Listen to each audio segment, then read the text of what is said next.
Hello, good morning. And I am with Niki McGlyn, Neurodevelopment Therapist today. And it's absolutely wonderful to speak to you because we're going to be focusing on ADHD and dyslexia. So good morning.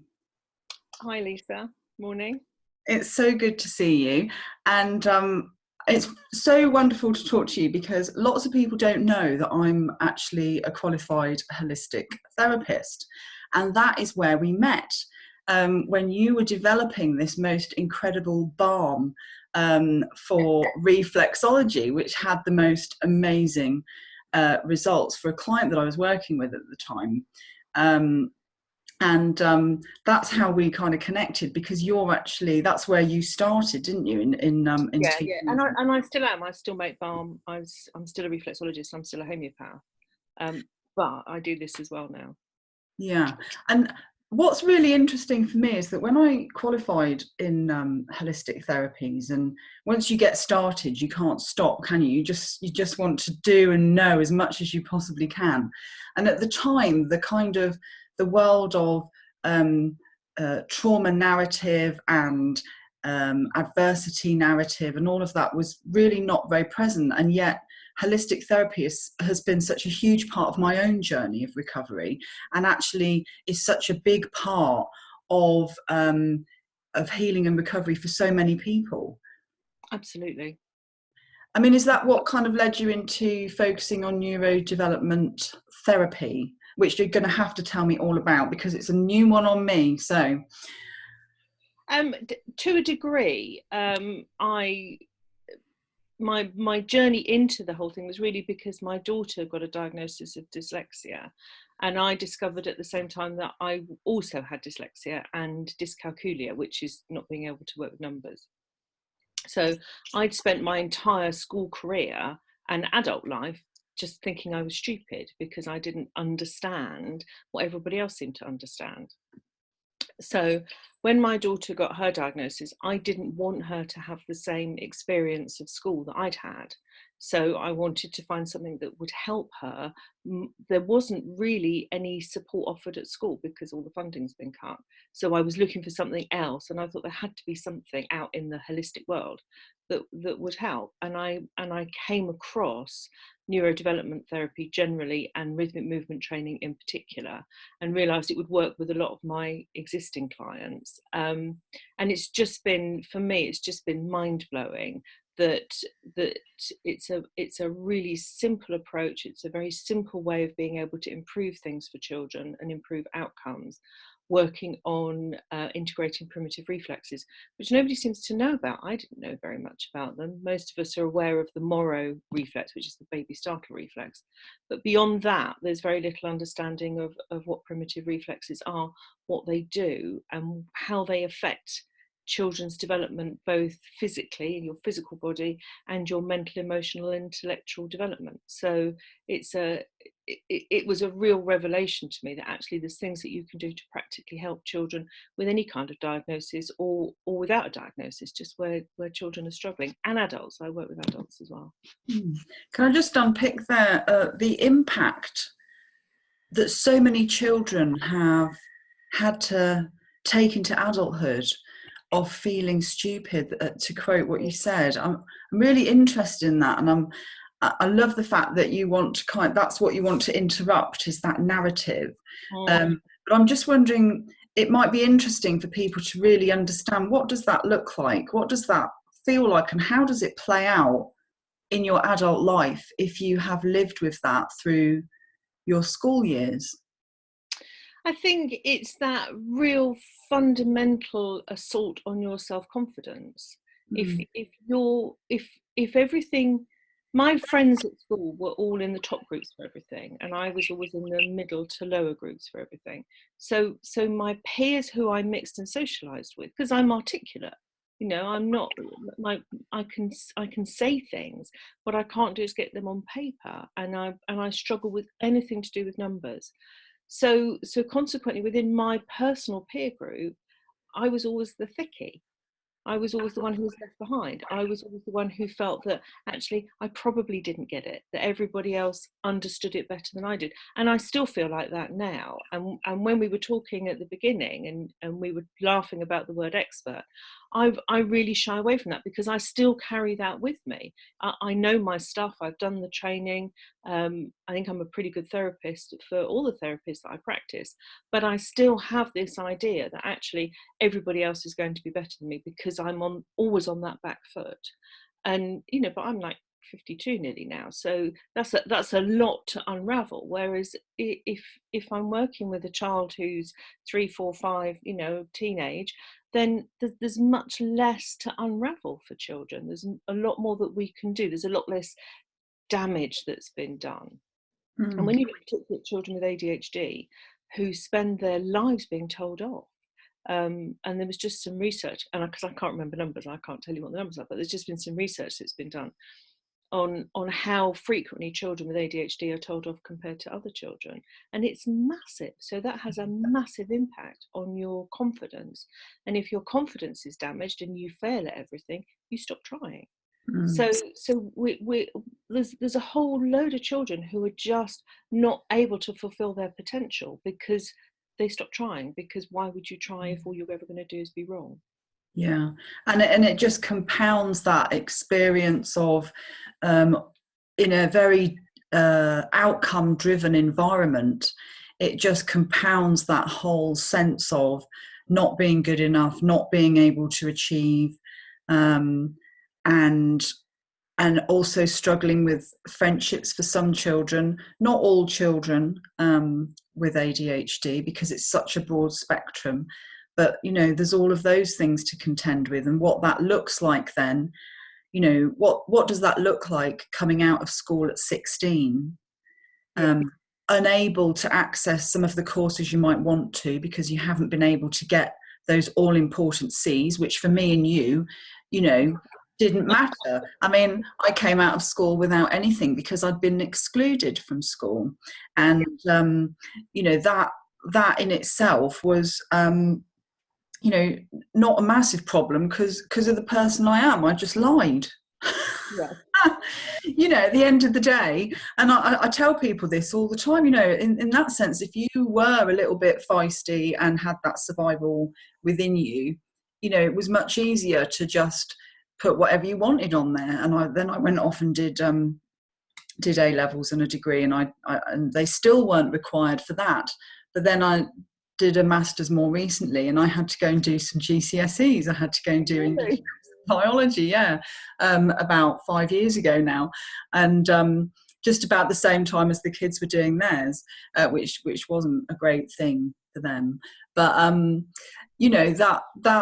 those children today, that option just isn't there, is it? If you don't have those things. Absolutely. I got a U. I'm so old. I did O levels, and I got a U for my maths O level. U. That means I probably didn't even spell my name properly on the paper. It means unbelievably amazing. That's what it means, Niki. I will embrace that. Yes. The prospect of having to stay at school, if I was at school now and having to stay at school until I got a C, is just incomprehensible. Because that part of, I'm much better now, because I've done the movements myself, so I'm aware that I have a better comprehension. But when I was looking to do a degree 10 years ago, I was terrified I'd have to have a maths qualification to be able to do it, because I knew there was no way I'd be able to pass it. But I have my degree without a maths O level. Yay. Well done, Niki. But listen, so you do a lot of work one-to-one, inevitably, because that's part of that whole therapist model. But I think you'd be great working in schools. So, and I know that we spoke earlier and you said that is something you're looking to do. So talk me through what that might look like. If you were working in a school and you were supporting teachers with children in their classroom, or perhaps even working alongside the nurture group teachers in a primary, or supporting work that Senkos are doing, what would that look like? Tell me. So primarily, so I'll talk about rhythmic movement training specifically. There's lots of neurodevelopment programs out there, and because we are all different, we all respond differently to different things. So there's no kind of better or worse. Personally, I love rhythmic movement training because it's really simple. It uses rhythm. We are rhythmic beings. Our very point of conception is all about rhythm and development in utero, and rhythm is really important to us. So it uses rhythm to help brain development, and it uses simple whole body movements. Can I just interject there, because that fits in really nicely with Bruce Perry's neurosequential model of healing around trauma. So I like that, because we're now coming in at, killing lots of birds with one stone, looking at, lots of different areas. So we've got a trauma recovery element to that as well. Yeah, absolutely. And because this works with integrating primitive reflexes. So primitive reflexes are reflex responses like blinking, or something's too hot, you pull your hand away, that live within the central nervous system, that have a job to do from pretty much the point of conception until roughly the age of 2, and they are what create movement to allow the brain to develop within a fetus into a child. And there's reflexes that develop in utero, which are the fear reflexes. And the fear reflexes develop in utero, and the Moro reflex remains until about 3 months after birth, and then changes and eventually becomes the adult startle reflex. And then reflexes develop sequentially and build on each other. So if those reflexes don't integrate into the system, if they remain active and responsive, then they then inhibit other reflexes from developing well, and they inhibit development generally. So, so fear reflexes are really interesting, because if you have retained fear reflexes, they don't necessarily make you feel frightened all the time, but they will stop you feeling safe in the world. So where we see lots of social anxiety now, when we see lots of children with anxiety, often the result of that, or often the cause of that, is retained fear reflexes, which is an internal reflex response that you have no control over. And those reflexes then stop you from feeling safe. So you'll try and do, so if that's your child, you're trying to make your child feel safe, or help your child feel safe. But because it's an internal reflex response, that doesn't really ever change. So your child then tries to do things to make themselves feel safe. So then you get different behaviors, like controlling behavior, or running away, or being aggressive, or domineering, or being very clingy, or very manipulative. All of those things are part of a fear reflex response. So you can imagine how difficult that is then when you go to school, if you have those reflexes active and you're trying to form relationships with people, but you don't feel safe. So you can't form a good relationship if you're already feeling unsafe. So can I stop you there? Because I'll tell you why. Because safety is really the big thing that is so crucial within my training now. And actually creating a safe and calm environment, if that is the number one. I mean, you're obviously going in on a very much deeper level, which we'll do in a minute, but this fits in so nicely with polyvagal theory. Absolutely. Because fear reflexes affect the function of the vagal nerve, how it affects the response. So that they're really, really deeply intertwined, and all the work that Stephen Porges does really fits in with all of this. It's brilliant. I mean, it's like level.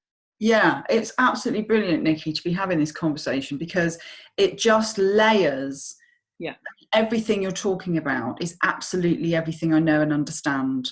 So I thought it would make a lot of sense to you.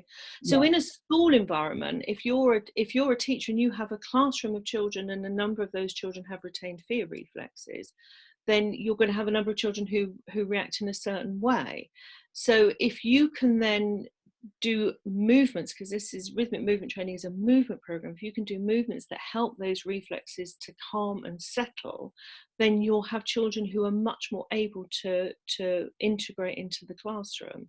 And similarly, other reflexes like this, they all have really big, long, complicated names. The names are not really relevant, but the spinal galant reflex, which runs down either side of the base of the spine, that is a reflex that when it doesn't integrate, makes it very, very difficult for children and adults, because this affects adults as well, but we're talking specifically about children, makes it very, very difficult for children to sit still and pay attention.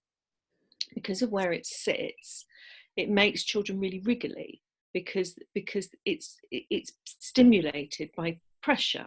So children who can't wear things around their waist, who push things down to their hips or pull things right up high, it's because they're trying to avoid the pressure on that area of their back.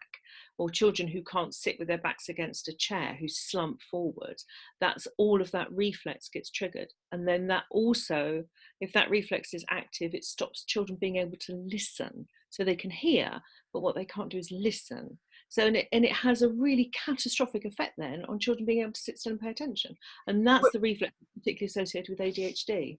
Yes, and God, how fascinating. So, of course, we have all these challenges in the classroom, and we also have the curriculum being so tightened in and restricted, which is restricting all the things that, from my perspective, around recovery from trauma, integration, so the rhythmic stuff, the movement, the dance, the singing, you know, all of those activities that activate the vagus nerve. But now you're throwing on a much deeper understanding of that, and suggesting that actually by not doing that, there is an inevitability that those children then can't sit still and potentially are more likely to get a diagnosis. Yes. So we're medicalizing again something that we needn't do. We're escalating something that yet again needn't escalate into a diagnosis or a disorder. And this is one of the reasons why we're having such a problem now with children. The escalation in diagnosis and behavioural issues is because of how we're bringing our children up societally. So the whole pregnant women not moving, because we are a sedentary society and people don't move as they used to. When you move and you're pregnant and your baby's sloshing around inside the amniotic fluid, that allows the vestibular system to develop. So your vestibular system is your balance system, and that underpins everything else. If that is not well established, then everything else struggles to establish. And similarly, babies are, and I'm guilty of this. This is, I'm sure, one of the reasons why my daughter ended up with the problems that she has. It's all multifactorial and there's never one reason. But when you put babies in car seats and they go to, my daughter didn't sleep, so put her in the car seat, drove my son to school, she'd sleep. So I wouldn't take her out of the car seat. So she then spent her time on her back in the car seat, being restricted and not moving. Well, babies need to move. They need to move their arms and legs, and they need to wriggle and they need to roll, because that helps to develop their brain, organized body. So now, because we tend to containerize our children a lot in car seats and walkers and bouncers and things where they're not able to move freely, bumbo seats, they are the very devil, because so they don't move freely, so their brains don't develop, so we end up with more and more of these problems. Yeah, I'm absolutely fascinated to hear this, and particularly what's going on in schools. I'm particularly concerned about this explosion of diagnoses, and the one clear message that I can take from looking at all of that explosion is that there is something particular about the way we're doing things that is not supporting children thriving in the way that they should. And in fact, for many children, it's causing them unnecessary suffering, which is why we have this complete outpouring of anxiety. And I have a daughter who has been crippled by it, and ADHD.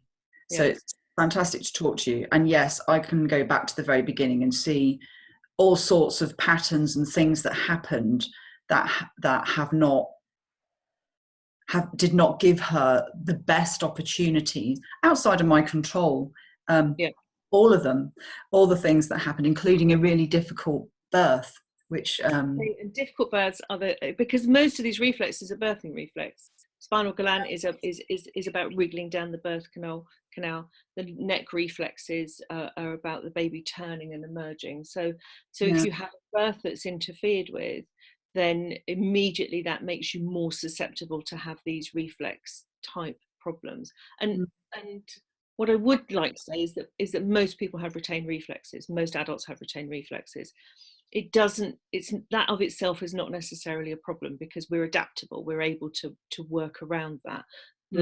What I'm concerned is when those reflexes then have an impact on how you live your life. And I think it's really important. It's really important to say that, you know, it's not about blaming yourself or, you know, berating the things that happen in life, because that is essentially what life is. You know, it dishes out and doles out a whole heap of things. But when we have systems in place that are compulsory systems that then add to harm, that's when we have a problem. And I suppose, so I suppose the you know, the challenges are going to be around, you know, how then do we ensure that we're not over medicalizing responses to very normal, natural behaviours based on the things that life has delivered. And how do we ensure that our classrooms are giving children the best possible opportunity to thrive the best that they can, which will invariably help schools with their outcomes and their... Absolutely. We've lost sight of the fact that we are holistic beings and we need to develop fully. So this idea of sitting children down and testing them endlessly to make them cleverer doesn't work. And one of the things that always stuck with me was my son had a girlfriend, and we did a bus tour around Windsor. And as part of that bus tour, we went past Eton, and the guy who was doing the guided tour said that at Eton they do 6 hours of sport every day. 6 hours of sport every day. And I was just sort of really getting into the whole reflex thing at that point, and that really struck a chord, because I thought, because they get it. They get that movement is what's really important to develop you as a human being. That, by the way, is no reflection on our political class. However, I don't think there's anything wrong with saying it's political. I think there is a political aspect, because what we're seeing is that in our state schools they don't have 6 hours of sport day. In fact, they want to reduce. There's discussions about reducing playtime down to half an hour and stuff like that. So, you know, lunch breaks. Private schools have long lunches, generally speaking, because they know the importance of stopping. They understand digestion. So it's really challenging to say it's not political, because it's clearly an issue.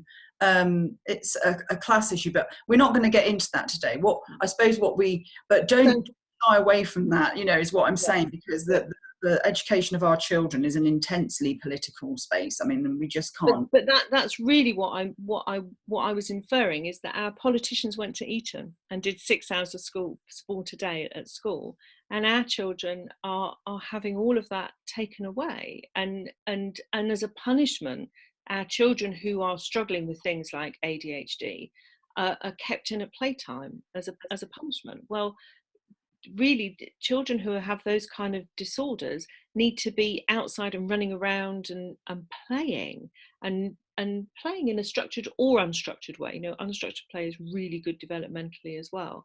But we've lost the understanding of the brain and body working together, and we do the mile, you know, where children run a mile because we're worried about obesity, without understanding that actually what children need to be doing is much more active games and climbing and rolling on the floor is the most incredibly developmental exercise, because when you're, you know, rolling down hills, you know, log rolling down hills like we all used to do. I've got a hill near me. I never see kids rolling down it, but rolling down a hill has a massive amount of proprioceptive input, so pressure on all parts of your body. Anything your body does feeds up to your brain, and then the rolling it helps with your vestibular system and your vision and your hearing, and it does incredible things to your brain and to your body and to your neurological system. Really simple. It's really simple. These things are really simple, and they're things that we used to do naturally as children. So music and movement, I used to do music and movement when I was at school, and that was going around the hall making shapes to music. Well, the shapes we used to make echoed the reflex patterns. Be like a seed, be like a tree. That is the Moro reflex. So we were already doing it. I just don't think that perhaps we knew why we were doing it. So consequently, it's fallen out of favour. But even things like nursery rhymes integrate reflexes. So round and round the garden, anything with that involves movement and body movements helps that process. So round and round the garden, where you go round and round the garden like a teddy bear, that helps to integrate your hand reflexes. This little pig you went to market helps to integrate your feet reflexes. Row, row, row your boat, that's the vestibular system and your neck reflexes. So all of the things that we used to do would have a developmental effect. We don't do them anymore. Well, my children will definitely be taking round and round the garden into their parenting when they get round to it, which isn't any time yet. I can say to them. Yeah, no, not there yet. But yeah, I mean, it was, and Little Piggy and all that. I mean, you're right, and I guess that's why sometimes I feel like some of the stuff that I talk about is common sense, except it's not common sense. And I actually, somebody was talking about it being the science of common sense, if you like, but actually it's that really understanding why we do what we do. You know, that this is not people, particularly like around play. You know, play is such an integral part of our development, and yet it's seen as something frivolous, you know, that somehow a bolt on that you can have 15 minutes to do later on. There's a real lack of understanding, I think, as that transition from early years training moves into teacher training, and how that joins up. But just tell me, so let's say we've wandered you into a school, and are you going to work in the classroom with children, or are you going to work with teachers and give them skills and tools and stuff that they can do in the classroom? How are you going to do that? In an ideal world, I would like to be working with teachers and TAs and SENCOs to teach them how to identify particular reflex challenges in children within a group environment. So to teach them to go, okay, so this child can't sit up straight, so therefore it could be this reflex or this reflex or this reflex. And this child spends all its time looking out the window, so it's very likely to be this reflex. And this child, but you know, all those behaviours and postures will indicate where there's a reflex issue. And then teach simple movements that they can do within a classroom just for 5 minutes. It's not a lengthy process. It's a really quick process that you can do before PE or before class or in reception, that will help for those children to be able to cope better, and the children who aren't affected will have no detrimental effect on them at all. All it will do is help them as well. So, but the children who really need help, it will make a big difference too. And we briefly talked about hand reflexes. Well, there's a really simple hand massage that you can do, that you can teach children to do to each other. We already have a massage in schools program, which is amazing, but you can extend that to hand massage. Well, hand reflexes can affect handwriting. So children who struggle with a tri-point grip and who struggle with being able to manipulate a pen, often that's a hand reflex issue. But retained hand reflexes also affect a lot of emotional behaviour and literally learning how to hold on and let go within a relationship. So they have a really big effect. So you can sit and do a hand massage with your class, sitting down on the carpet. It probably takes 3 minutes maximum, and you've done it. And that will make a difference. Here's my hand. My hand. Okay. Let's do a quick hand. Now, obviously, the people who are listening on Spotify won't be able to see my hand. But for those people who are watching this on YouTube, what kind of would you be sort of talking about? Pressure points on the hand, or? Well, no, it's really simple. Here's my hand. Okay, so ideally you need 2 people so you need a hand and a massager and a massagee. Okay. So really what you need is you need to put your thumb in the center of the palm, okay, and then with your third hand or your partner, you massage up from the center of the palm up the middle finger. Okay, so you can either massage up or you can just run up, okay, whichever's easier. So, and you do that 7 times. Okay. Okay. You know, So, I love massage, so I'm really happy just oh massaging yes, the right hand. up your street. And then this part here, this fleshy part at the base of your thumb, because writing is all about using your thumb, okay? And Yes. the amount of tension that people have here is phenomenal. So in an ideal world, there'd be 2 hands, one, and you'd get your 2 thumbs together and you push that apart like this, okay? I don't really have enough strength in my fingers to do it. So with one hand, you can just massage that part with your other thumb, okay? But ideally, you'd stretch that out, okay? And then when you've done that, you then go back and massage the other fingers again. And you start with the middle finger and you do middle finger, ring finger, little finger, index finger, thumb. And you do it in that order because that's the order you make a fist in. I love it. And do you know what? My daughter, with all her complexities of Do it with her. loveliness, she didn't write until she was 8. Oh, bless her, really? I'm just writing a blog on hand reflexes at the moment. Well, do you know what? I just think, God, we know so much now. You know, I mean, part of parenting is always looking back and going, oh, I wish I'd known that then, you know, because you're always on catch up with parenting, aren't you? They've always, just as you get the handle on one thing, they've moved on to something else. So you're always in that space. And she was my second child. And my first child did not have those kind of same complexities. So I really was like, it was for the first time. But I just think, God, you know, something like that would have helped her so much, because I just didn't know what to do. So we were doing things like finger knitting and things that were stimulating the hand. But all of those things are really good. You know, this is a specific way, but all of those things are really good. And cat's cradle and yes, and Play-Doh and the church in the steeple and all those kind of things. All of those things. Yeah, that strengthen the hands. And I'm wondering, I'm curious now, I'm thinking about, because this was not an infliction upon my children, but certainly is on children today in terms of devices, and what impact that's having on our hands, what impact that's having on that ability to hold a pen. And I mean, I don't know, we don't have enough research on all of this, so I don't.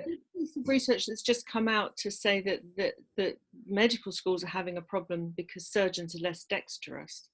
Wow, how So interesting. are seeing that already, but devices are, and I think we know this. You know, I think we know this is the zombie apocalypse.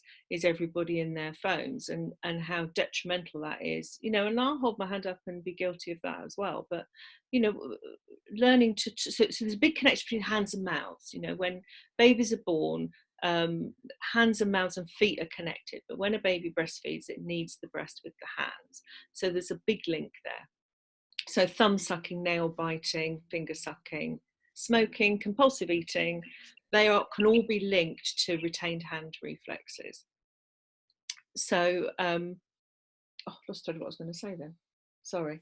What we were talking about? That's okay. It's a massive subject. Yes. Yeah, so devices. Yeah. So the problem now, of course, is that learning to talk, learning to have a conversation is a two-way thing. And when you learn to talk, the movement of your jaw and your lips and your tongue and your mouth and your breathing is all a learned process. It's all feedback to the brain. And you were saying about, you know, finger things that you do with your fingers strengthens the hands. It isn't just about physical strength, it's about the connections it makes in your brain when you use your hands. So your brain learns to go, okay, these are where my fingers are, this is where my palm is, this is where I start, this is where I end. You know, that's really important.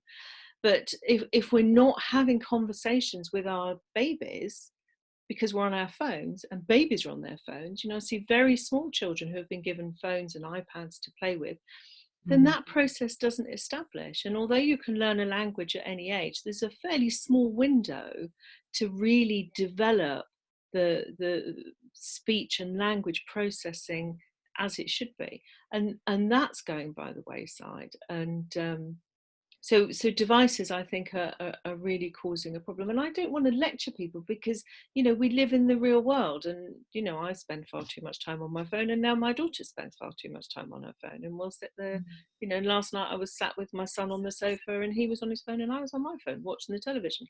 So it's a thing that we really need to start thinking about addressing, because it will only get worse, I think, if we're not aware of the effect that it's having on an holistic level. So on that whole brain body connection thing. And part of that living in the real world is, of course, thinking, well, okay, so that is the way, you know, we are doing that. It's not excessive. I'm not concerned about my child being groomed online. I'm not, you know, I've looked at all of those things, for example, and thought, okay, they are, why are they spending so much time? Because there is that aspect as well, that if you've got a child who's spending huge amounts. It's really rewarding if you're on your phone and people are interacting with you and liking your pictures and all this. It's really rewarding. It really rewards those centers of the brain, you know, those little dopamine hits that we search out.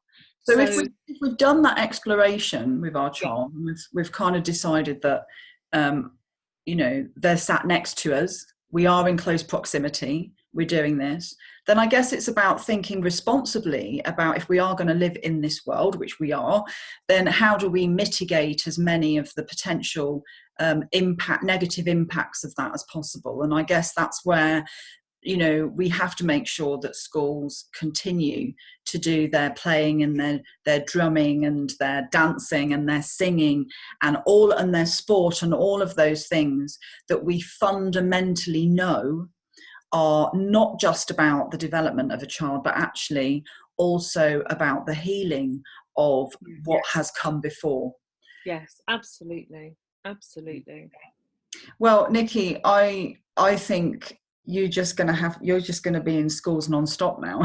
I do hope so, because it's a really simple way of being able to really change the outcomes for children, you know, and it breaks my heart when some of the children I see in my clinic and I think, let's sort this out. And it's simple. It just needs to be regular. And frequent, not for a long period of time, but often. And imagine what it would do if it was incorporated into classrooms. Imagine what it would do in terms of managing the communication that can come across, the distressed communication that people describe of as, you know, behaviour. So that distress that's been communicated in ways that we can find very challenging, that is part of that as well, in terms of, because that distress is going to get less and less and less. So I'm so glad we had the opportunity to speak today, Niki. Wasn't that lucky? It was so lucky. So I'm going to put in the thing underneath a link to your website, which so where people can contact you, and also your Twitter name. And I'm sure that you'll have people who are very interested in what you're doing and very interested in learning much more about it, because you know, I think it's fantastic, and it certainly sits within everything that I know, not just in terms of trauma, but in terms of holistic therapies, holistic approaches to healing and recovery. So thank you so much. Pleasure. I have got some teaching courses coming up. My next one for teaching groups, if you wanted, so that's for teachers and people who run scout groups and anything that's involved with groups of children. I'm doing at the end of August, beginning of September. And where can people, because obviously on the Spotify account I won't have your details necessarily, that'll be on the YouTube account. So where can people find you for people who are listening audio? So my website is www.organisedmind.co.uk, and it's organised mind with an S, not a Z. And your Twitter account? I have a Twitter account, Organised Mind, as well, although there's not very much on it. You need to get yourself organised. Organised Mind, sadly. One day. Well, my Twitter account is me, Niki McGlyn. Brilliant. That's fantastic. Thank you so much, Niki. You go and have yourself a fantastic day. It's been so good talking to you. Thank you. And thank you for the opportunity to talk about it as well. Because the more people that know, more people we can help. Absolutely. Have a great day, Niki. You too. Bye. Bye.